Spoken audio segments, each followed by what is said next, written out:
और मैं आपको बता रहा हूँ, मैं अपने अनुभव के साथ आपको कह रहा हूँ, जैसे बताता हूँ आपको, इसलिए आपको कह रहा हूँ, आपको सुन के, हालांकि एज ए टीचर मुझे ऐसी बातें नहीं बतानी चाहिए, पर अभी आप छोटे भी हो और सुन लो। जब मैं 12वीं में आया तो मेरा 12वीं के साथ सिलेक्शन नहीं हुआ आईआईटी में, आपको शायद पता नहीं पता, मैं 12th पास में सिलेक्ट हुआ। 12वीं के साथ पर मेरी आईआईटी में रैंक आई थी 6400 के समथिंग। उस समय 6400 सीटें, ये 2002 की बात बता रहा हूं मैं आपको, है ना, 2002 अपनी बात बता रहा हूं आपको। अब मैं जो गलती करी वो मैं आपको, ये जो भी बात बता रहा हूं काम की बात है, इसलिए ध्यान से सुना उसको। तो 6400 मैंने देखा, उस समय सीटें नहीं होती, तो मैंने I have decided to take a drop.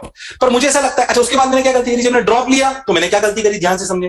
मैंने गलती ये करी कि मैंने ड्रॉप तो ले लिया, मैंने पढ़ाई भी खूब करी जम के, कोई पढ़ाई में मैंने कमी नहीं छोड़ी। फिजिक्स और मैथ्स में मेरे इतने नंबर थे कि भाई मेरे अंडर 200 अंडर 100 रैंक आए। पर केमिस्ट्री मैंने 13th में भी पढ़ाई, इस वजह से मेरी रैंक आई 3217। कितनी है, 3000।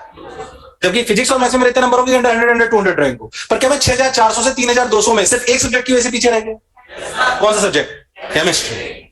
आप बात समझिए कि आप जैसे मान लीजिए एक बताओ 100 नंबर का पेपर है जेईई मेन में फिजिक्स का, बोलो क्लियर, क्या तुम अपने बोर्ड से कंपेयर कर लो। एक बताओ बोर्ड में 100 में से आपके 40 नंबर आ रहे हैं और 40 को 60 करना, 20 नंबर का गैप, यस और नो। अब सोच किसी बच्चे के 100 में से 80 नंबर आ रहे हैं, क्या उसको 80 से 100 करने में बहुत ज्यादा मेहनत लगती है?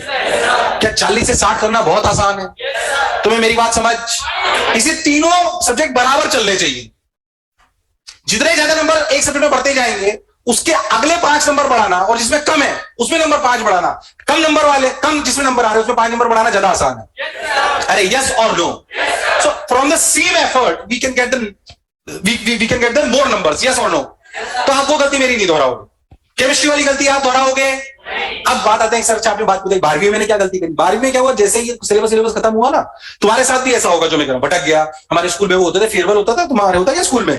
तो फेयरवेल होता था, उसका फंक्शन होता था, महीना भर हमने उसी में निकाल दिया, क्योंकि अट्रैक्शन रहता है ना, कि ग्रुप बन गया पूरा, एक लड़के लड़कियों का बहुत सारा 10-15 का। ऐसे गलत काम नहीं करा अपन ने, बट मैं बिल्कुल रियलिटी से आपको बता रहा हूं, क्योंकि मुझे पता है आप क्या कर रहे हो, मैं सही बता रहा हूं। उस वजह से मेरा महीना भर मतलब महीने मैंने निकाल दिया। नहीं तो शायद हो सकता है कि 6400 से 3000 में कितना सा डिफरेंस था, हो सकता है 12वीं के साथ ही निकल जाता। अरे यस और नो। तो आप वो मिस्टेक करोगे, ऐसा नहीं मैंने 12वीं पढ़ाई नहीं की, पर 1-1.5 महीना भी अगर खराब कर लिया, आप भटक गए, तो क्या आपका रिजल्ट पीछे हो सकता है? That is what you to take care. तो वो गलती जो मास्टर ने करी वो अपन दोहराएंगे तो पढ़ने का क्या फायदा हुआ? मैं आपको गलतियां भी बताऊंगा, मैंने क्या गलती करी। इतने सारे बच्चों को पढ़ा चुका, कम से कम 50,000 बच्चे पढ़ा चुका, कम से कम, और कम से कम 6 से 7,000 बच्चे ऐसे जिनको जेईई नीट में पहुंचा चुका, कम से कम कह रहा हूं मैं आपको, बेयर मिनिमम। इसमें तो कोई चपाली बात ही नहीं। तो अनुभव तो मुझे है कि आप कहां गड़बड़ कर सकते हो। और बच्चे को तुम्हें 4 महीने बाद बता दूंगा कितने लोग सेलेक्ट हो जाएंगे इसमें, मेरे को पता होगा, बोलूंगा नहीं भले मैं इस बार। इस बैच में मुझे पता होगा 4 महीने बाद कि कौन बच्चा सेलेक्ट होगा कौन नहीं होगा, सही बता रहा हूं मैं आपको। और प्रेडिक्शन गलत होता ही नहीं है। मैं तुम्हें बोलूंगा नहीं जो नहीं सेलेक्ट होगा उसको बुरा लगेगा, वो एक अलग बात है, बट हमें पता होगा, क्योंकि बहुत सारे बच्चे सिंसियरिटी की तरफ होंगे, बहुत सारे बच्चे सिंसियरिटी की तरफ नहीं होंगे। पर हमें पढ़ाना हमारा धर्म है, वो हम करेंगे, अलग बात है। बट आपको ट्रैक से आउट होना, इसका मतलब ये नहीं है कि हम सुमरेल बन जाएंगे। हम मेहनत करेंगे, हम आगे बढ़ेंगे, अपनी सेम प्रजाति में दोस्त बनाएंगे, कोई गलत आदत पालेंगे, सारे सब्जेक्ट्स को बराबर पढ़ेंगे। बात मैंने पहले ही बोली और हर बार मैं हर 5-10 मिनट रिपीट करता रहूंगा आपको, ताकि आपके जहन में सेट हो जाए। 12वीं के बच्चे को थोड़ा सा ज्यादा समझाना पड़ता है, और आप अभी तो फिर भी पढ़ने के जोश में हो। जैसे जैसे अक्टूबर नवंबर आता है वैसे वैसे आप थोड़े लेथार्जिक होने लगते हो। पर याद रखना, वो समय लेथार्जिक होने का नहीं है। क्या वो समय होगा जब वास्तविकता में आप सबसे ज्यादा रिवीजन कर सकते हो।